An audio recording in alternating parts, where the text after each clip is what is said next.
Advocate Santiago. Thanks for the CSUN Blockchain Society for inviting me over. I'm Reza, I go by Rez, right? And tonight I'm going to be sharing with you how the blockchain can be used maybe to benefit media creation. So since we're going to be talking about some legal stuff, there's a legal disclaimer. It says that anything I say tonight is for information purposes only.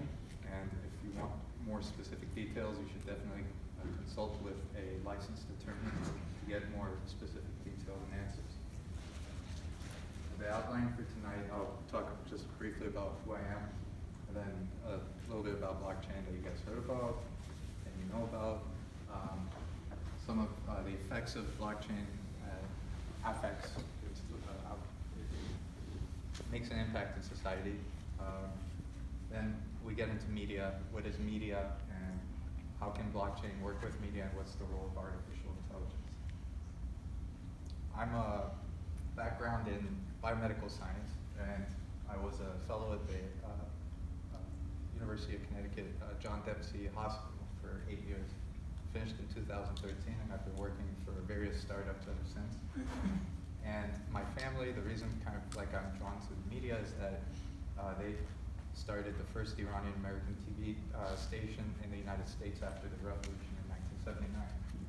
I had a little video to play, but I couldn't get it to work with the sound and everything, but you guys could look it up. Probably not. You know, there's like the 1980s and 1990s, but it kept people happy at that time. So I wanted to share with you what I find important about the blockchain, and I know that most of you are familiar already with the three tenets, being that there are data pointers, data points to the previous values in a set, and then the data can't be changed, and that the data is decentralized. And I wanted to just kind of hone in on some of these and how I look at how this works in practice. So data pointing to previously related data, for me, anytime I hear that, I think of a linked list. And here we have a linked list. The initial value is always a null. So you know when you reach the null that that's kind of the end of the road. And the data being immutable, before I go on, each data value has a pointer to the previous set of data. So those are that's the data pointing to the previous values. Data being immutable, this is how I interpret it in practice, is that when you have data that you've already acquired, you cannot go back in time and change that value. You can append data, and in a linked list, you can append data so this can keep growing, but you can't or should not be able to go back. That means that the system is responsible for not allowing this, which is a passive procedure, and it's responsible for disallowing it, which is an active procedure. So for me, both of those points are kind of important. And the linked list system in practice, it's existed for a while. You'll see it a lot in version control systems and software. So in this diagram, we have the history of a piece of software being written starting at S1. And I can't really tell which way it's going. Looks like it's going from 8 backwards, so I'll just go with what the diagram's showing.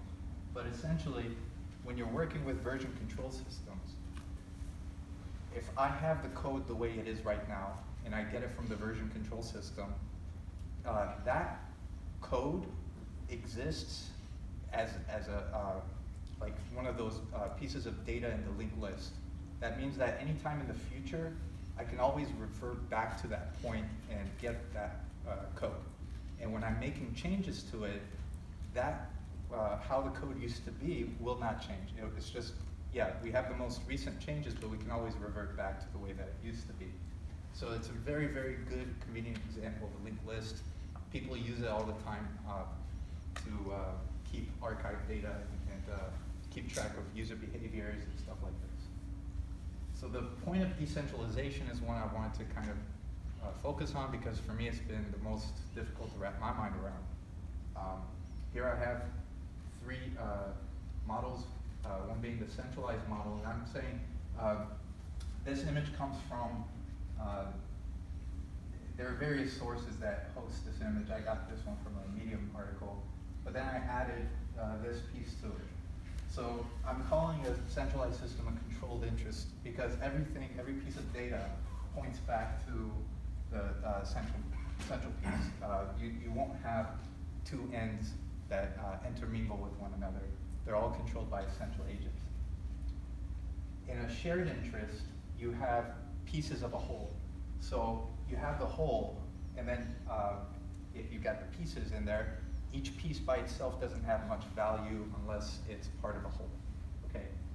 With a decentralized system, it's similar to centralized, but it's like multi-node, I guess. This is kind of how I wrap my head around it. So you're going to hear me say that there is no pure decentralization. In this diagram here, you have this node.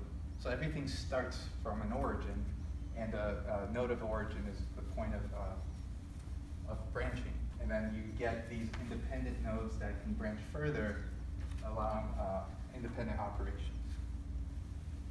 So in practice, how this looks like with Bitcoin, you've got core being the central node, and it's the point, yes, please. Can you explain a little bit what a node is? Yes. So a node is an entity that has a parent and that may have a parent and that may have children, okay? And it can fall into a recursive process so that children can become nodes, become parents, have children, and so on and so forth. You could keep continuing. It's a tree structure. So here we've got a node. These are the children of the node, and this is the parent of the node. And each of these nodes can branch out further and give rise to their own children and more branching from that point. So in practice, you have, let's say, a process, a real life process. Let's talk about school tuition, financial aid maybe. So financial aid is a very complex system. You've got the university, you've got the individual, you've got the parents, you've got the government, you've got the interest of the local municipality, you've got regulatory agencies, you've got a lot of different stakeholders in this process. So the entire process, and in this case being financial aid, represents one of these branches, right? So you've got a node, that node being financial aid, and then all the processes that result from it are the children of that node.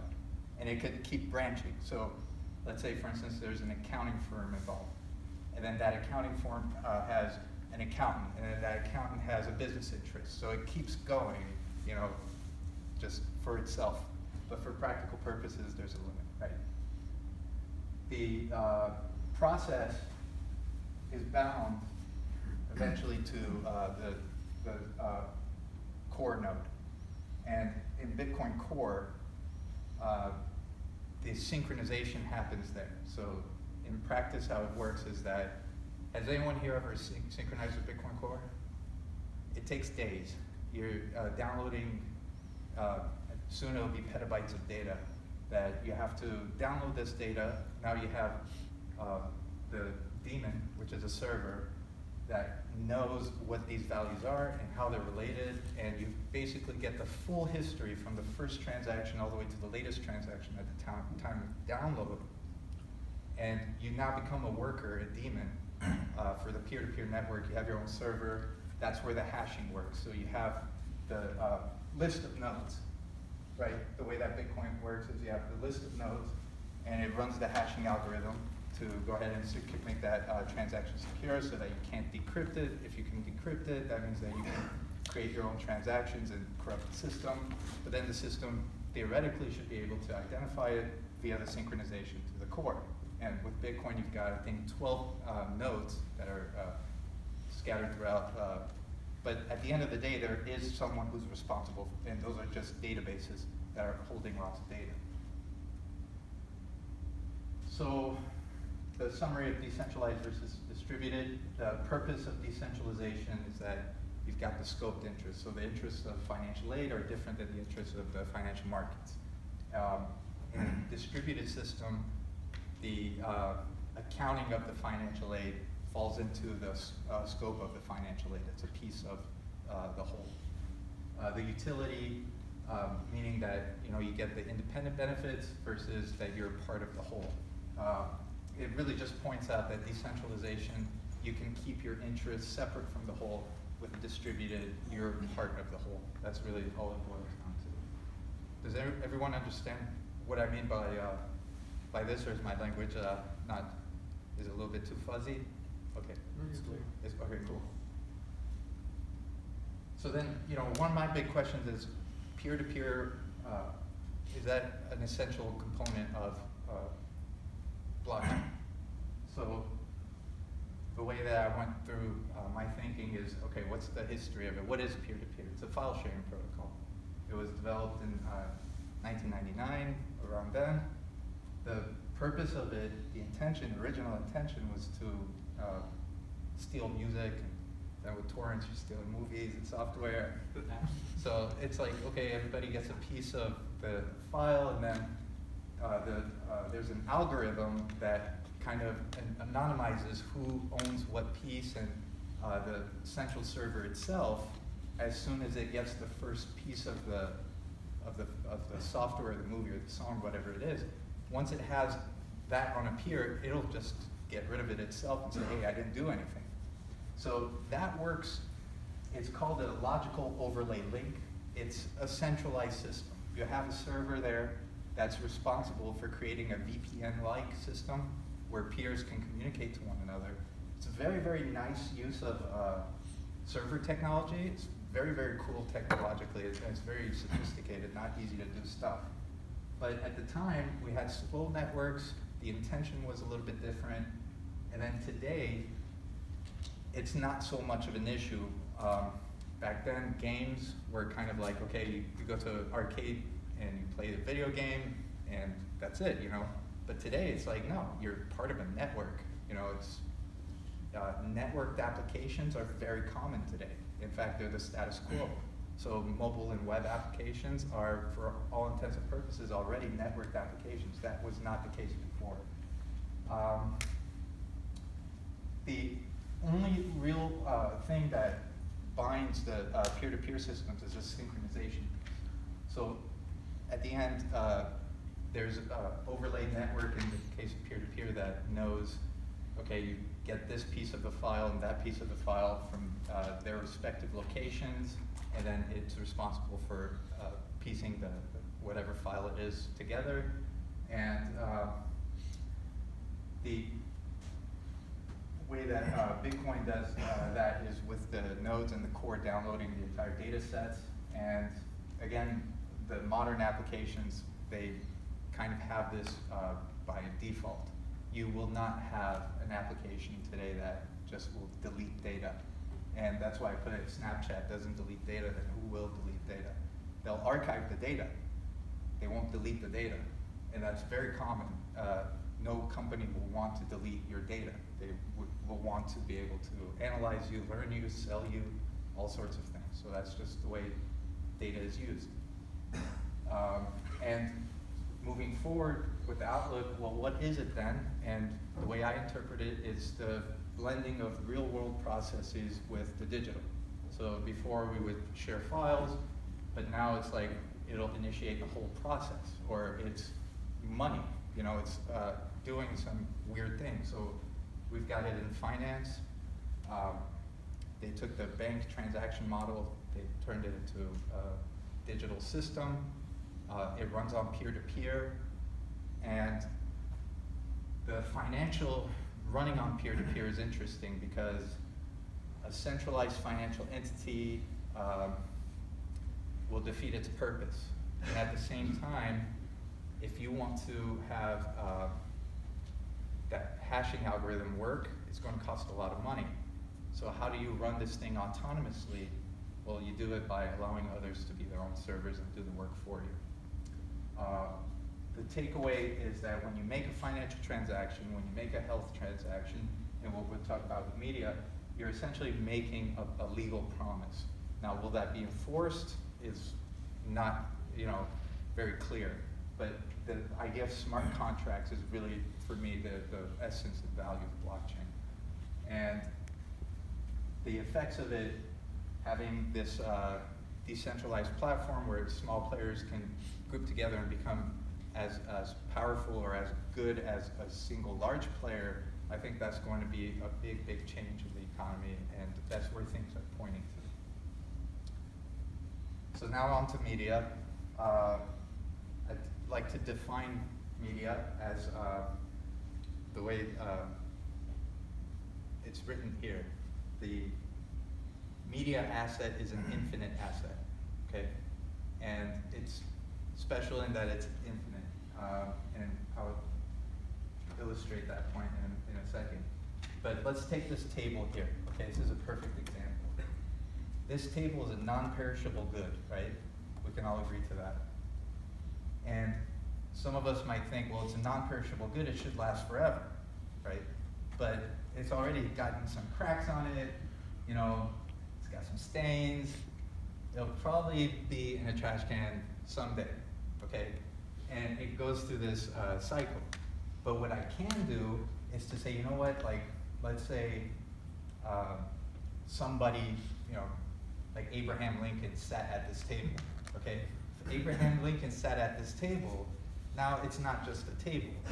And if I go ahead and protect this table and you know, put it in a place and, you know, say that this is Abraham Lincoln's table, now it's no longer a table, it becomes a media asset that has its own value, and that value will exist forever. Even if there's a fire, there'll still be pictures of that table or some information about that table that still has some value. The way that looks like is, with the goods, there's this cycle. You get the goods into the stream of commerce, and then there's this consumption waste phase, and eventually the good is discarded. Sometimes it's recycled, and it will just keep going into the stream. But at one point, you can convert it to a media asset, and then the media asset will live on in time. So with that box, just imagine it's Mona Lisa, okay? Mona Lisa made around 1500. She's gone around the world and back and made a lot of money for a lot of people and museums, and each one of those things is valued.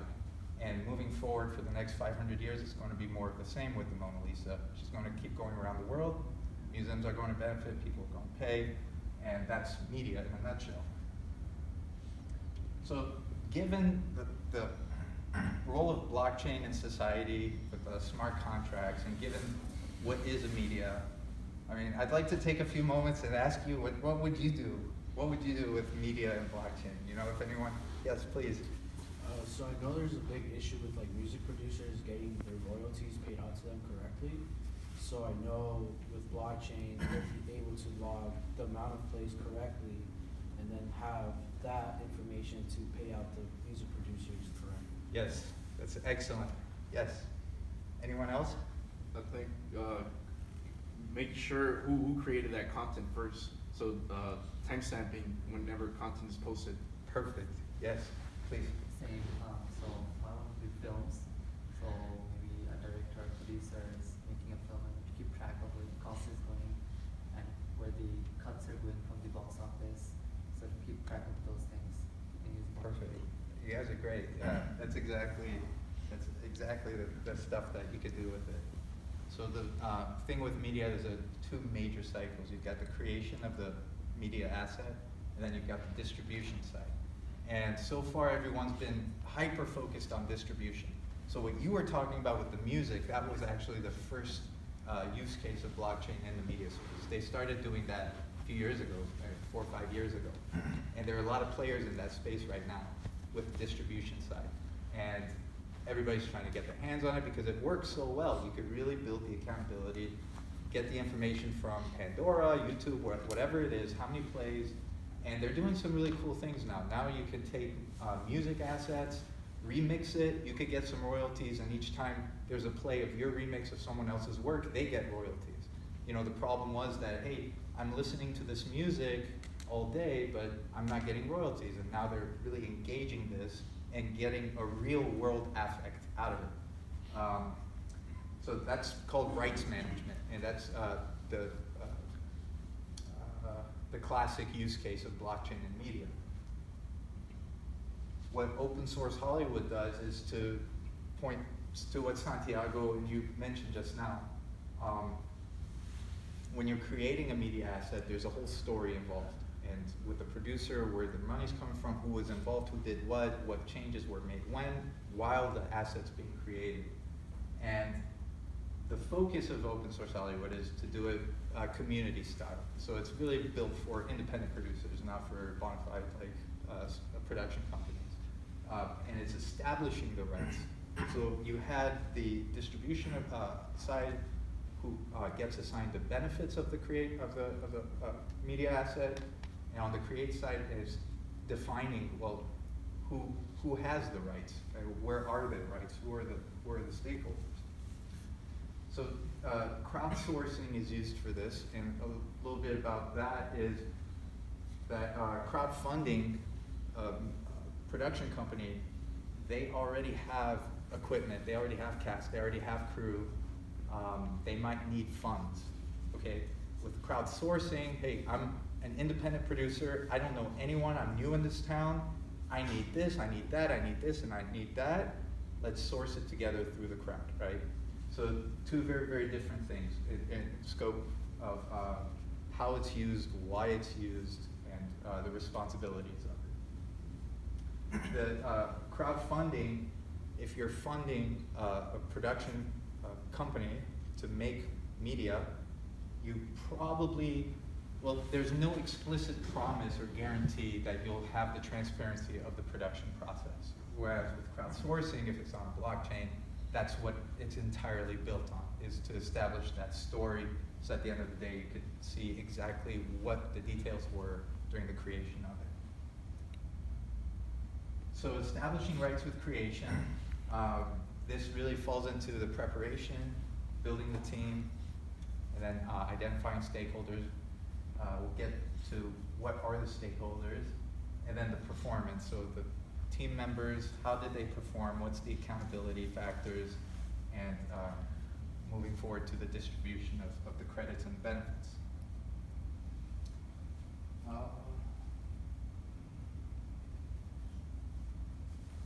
Okay. So with the team building, okay,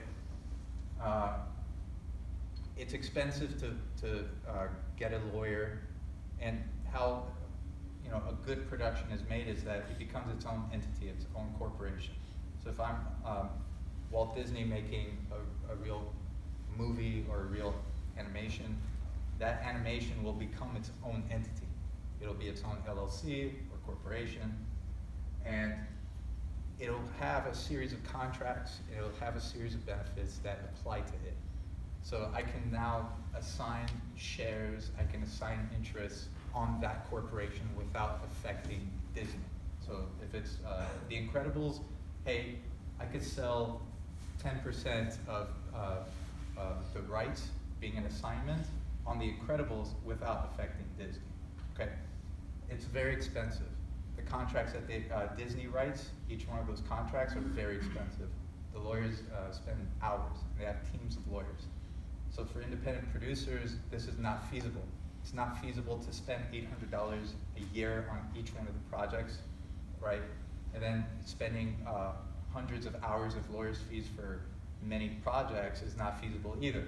So creating the smart contracts between parties to a project is one of the core principles, and that's part of the team building side of it.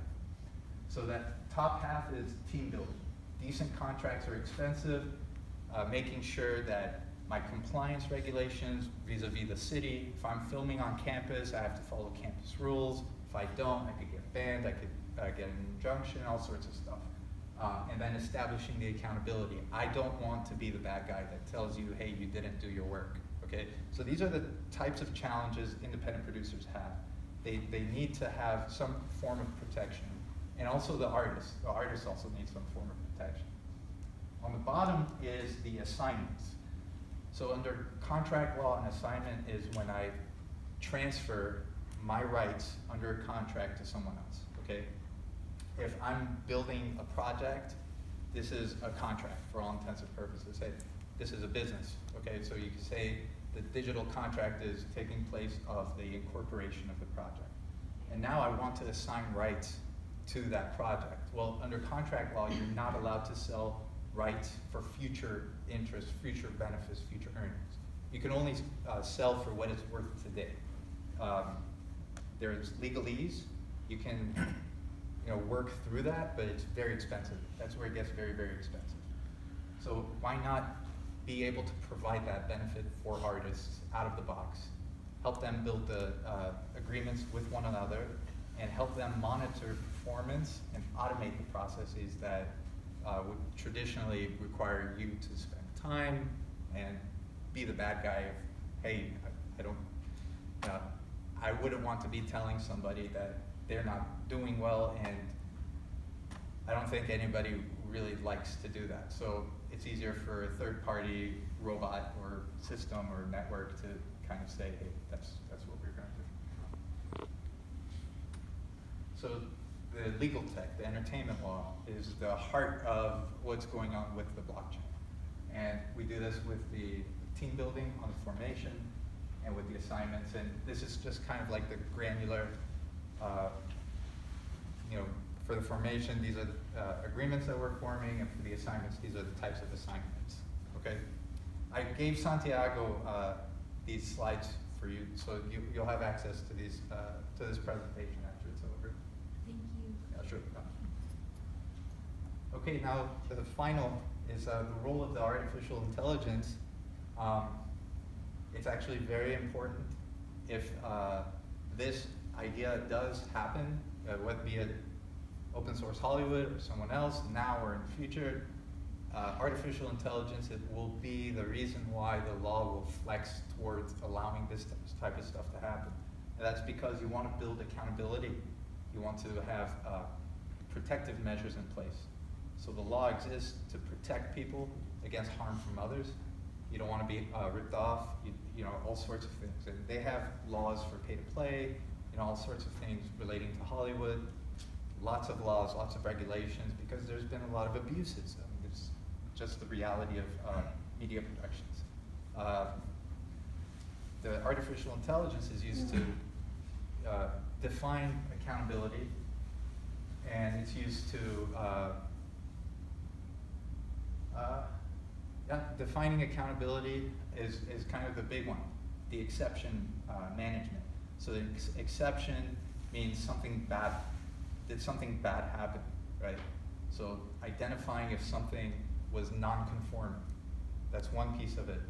And then how do you deal with that non-conforming instance that occurred? Do you ban the user? Do you punish the user? Fine the user? What do you do, right? So you can train the model, say under this circumstance you do this, under this circumstance you do that, and you could get very granular. You could identify very, very specific instances, what to do, what goes on, and really have much better responses than you would if it was a fixed if else, right? And that is really the quality assurance side, and I wanted to emphasize that because that's the primary purpose of the artificial intelligence. And then the secondary is the user experience. So that's where Facebook says, hey, I think you will like this poster. Netflix says, hey, I think you will like this movie. So that's your user experience. That's what's going to make you happy, keep you coming back, and make the platform more successful, drive the user experience. And you do that by knowing the user. Yes? So, like, the way you're explaining it makes a lot of sense of what AI could do, but how is it going to fuse with blockchain in a sense? Well, what is blockchain? Blockchain technology is software, right? It's a network software technology, okay? So you have this network, and on top of the network, you have applications. So think of it this way. The network is where the smart contracts are traveling. So if you as the end user, let's say your kids, your grandkids, want to watch or want the details of a movie that was made 10 years from now using something similar to this, they are going to access that network, have privy to the smart contracts, the areas of it that are made public, okay? They're going to be able to see the whole story of how that production was made. So that data on the smart contracts is in the network. and it's shared by the applications.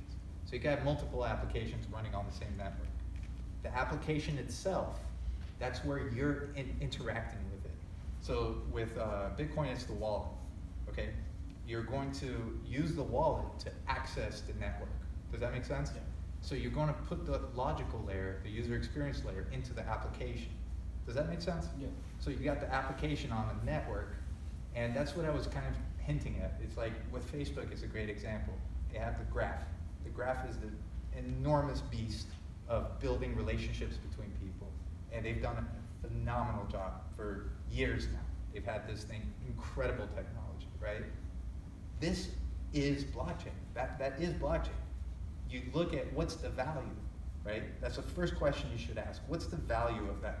Well, gosh, I mean, it's election day today, right? If there's a politician and then I could link that politician 2 degrees to some malicious, terrible character, isn't that worthwhile to know, right? That's powerful. You're talking about hundreds of millions of dollars spent for an interest, right? And it's common in politics for an individual, but now you have that relationship of that individual and how they even behave in the graph, right? And Uber does the same thing, except Uber does it with multi parties and moving in locations. Who went where, and this by itself intrinsically has a lot of value. So you could use that graph and have different applications. And I don't know if they have different applications. I know that like Messenger is its own application, but I don't know what they're doing with it. But Facebook did talk about issuing out a coin. And if they did, there is a real value there. With the media assets, if I make a movie, there is some value, right? But that value is dependent on me as the creator of that movie, right? If I were to make a movie right now, it wouldn't have any value because I'm not good at making good movies that can make money, right? But if I was making a movie that before I made another movie and this movie took off and it's like a cult classic, now when I make my next movie, hey, there's this potential energy, this potential value involved with it. And even if the movie is terrible, there's still a potential value in it. There's still the lifetime of views that asset could have, talking over the course of thousands of years, right? Theoretically, Right. I mean, it's not practical, but theoretically, this asset goes on forever. It could have value, but then you could say, well, it's going to be drowned out because over the course of 1,000 years, there's going to be so many productions. Who's going to be able to see that? And these are valid points, But it doesn't take away from the fact that the time, the effort that someone puts into something, it has an intrinsic value. You can leverage that. So for the supply chain, one of the values that's underutilized that is just dissipated is the risks involved during transit. And I hate to say this example, but it's a good example, like the Las Vegas shootings. There's a truckload of shrimp going to Las Vegas, okay? The buffets, they want the shrimp. That incident happens. It's a man-made disaster. It could have been a natural disaster. This was a man-made disaster. What are you going to do with that shrimp? Right? We were talking about before the class, the presentation started about homeless people and driving food around, right?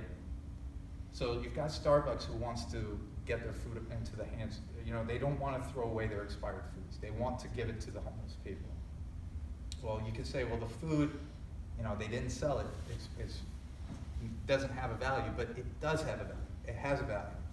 It's a limited resource. Like food, the water it took to make that food, the sunlight that it took to make that, the energy it took to make that asset has a value, even if it's going bad, even if the store doesn't sell it. So it will benefit them to keep it moving, but it's really, how do you capture that value, right? Right now, all of these values are being lost. So with the network, it's keeping that value. And then with the application, it's building the accountability, building the measures of how to use that network. All right, so that brings us to the end. Thanks, guys. If there are any questions, I'm here to answer them for you. Not hiring, but I'm definitely looking for help. If anyone wants to reach out, just send an email, hello@opensourcehollywood.org. It's been a pleasure. Thank you.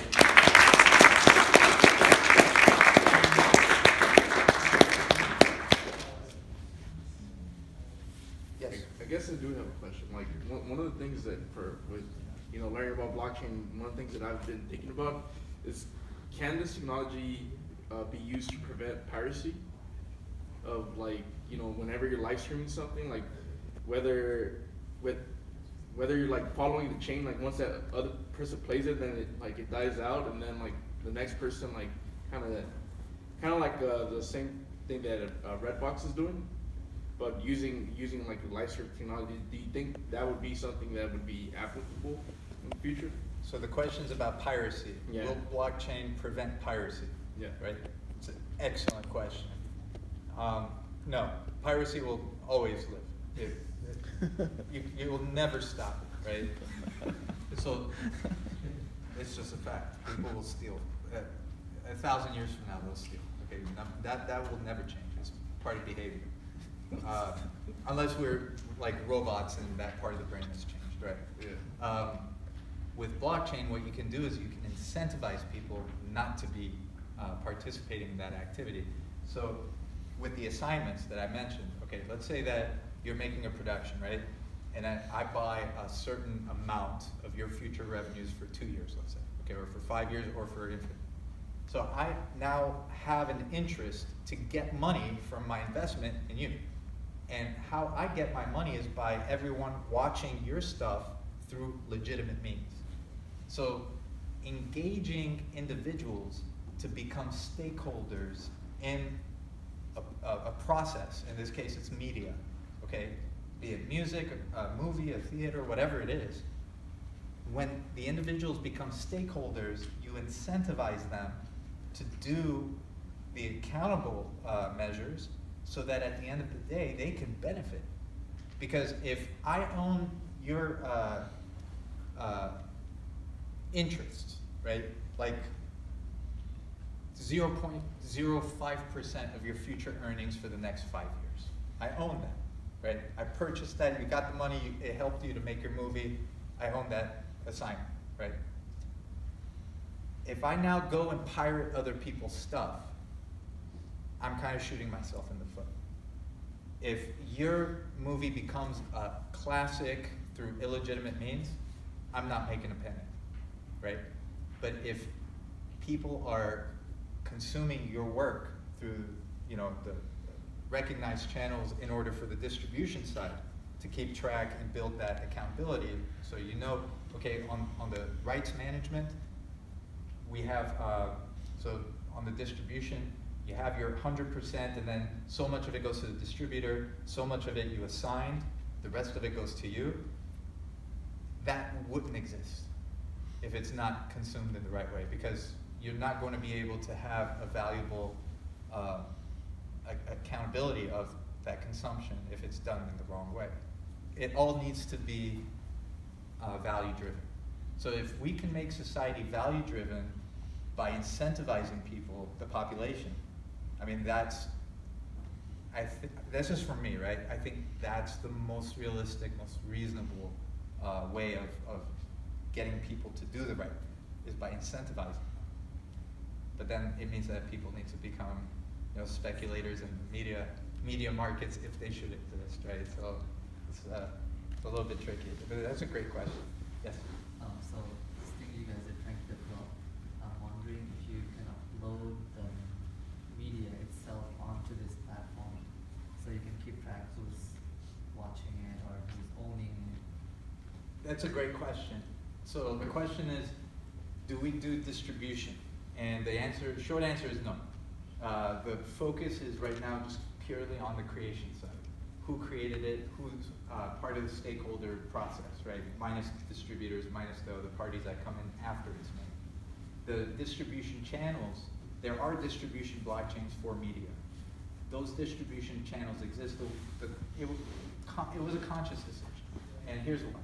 If the platform was relying on itself to build the how many views and all of that, well, it completely limits distribution. I don't know anyone who wants to make a movie, a good movie, just so that it's hosted on, you know, some random site, right? If I were to make a movie, I'd want it to be on HBO or Netflix or in the movie theaters. You know, I don't want my distribution to be limited. So one of the core principles of open source Hollywood is don't dictate distribution at all, not at all, right? But then you do run into these issues with what's going on with YouTube and censorship and all this. Well, then now you're opening up a Pandora's box, right? Look what happened with Gab, right? Some oddball social media that existed for the sole purpose of saying, we're going to let you say anything because the others don't let you say everything, right? And then someone used that and got fired up and did something terrible, right? There is a point where someone is saying stuff that is not good for anyone. And there is responsibility for whoever is, you know, running that show to put a check on that. And it requires a lot of, it's a lot of work, it's a lot of liability, you know, but if people are having issues getting paid, monetizing, that's another issue, right? So with the censorship, it's difficult. With the monetization, it's much less difficult. You could, you know, distribute their work. So it really depends on demand. If others are doing it, probably not. But if no one is doing it, then why not? You know, try. But first, it's definitely going to be creation. Yeah, get that piece right. Yes. Sorry. No problem. Yeah. Is this like sounds like GoFundMe for movies and songs? Yes. Is it? Yes. I'll just go back to. Yeah. So GoFundMe as a crowdfunding platform, it'll assume that you have your team in place, you have your story in place, you know who your cast, crew, your resources, everything, and now you're selling your idea to the public to get money, donations, or to sell merchandise. With open source Hollywood, it's, hey, I have an idea. I need a team, it's not written, you know, so I need a writer, we need to meet, we need to raise money. So it's hand-holding through the entire process of creating an independent production. Any other questions? Yes, please. So I'm not sure if you're aware of SoundCloud. Yes, I've uploaded to it. So what do you think blockchain will have an effect on SoundCloud? Like, do you think artists, independent artists, can start monetizing their tracks, and can blockchain help them own their own rights to their own music? Because once you upload it to the cloud, then you can pretty much say it. Great question. There's a company now called blocktune.io. If I was producing music full time, I'd be using blocktune.io. So blocktune.io is what I was mentioning about. I could take someone's verses or someone's beat, remix it, right? A lot of remix artists on SoundCloud, right? You agree? Yes. So nobody's getting money on that. The original artist is not getting money. The remixer is not getting money, even though it could be a very popular song, lots of listens. So what blocktune.io does is exactly what you're talking about. If there's a lot of people listening to my remix, not only does the original artist get money, I also get money. They've already done that. It already exists. Yeah. Blockchain.io. Yeah.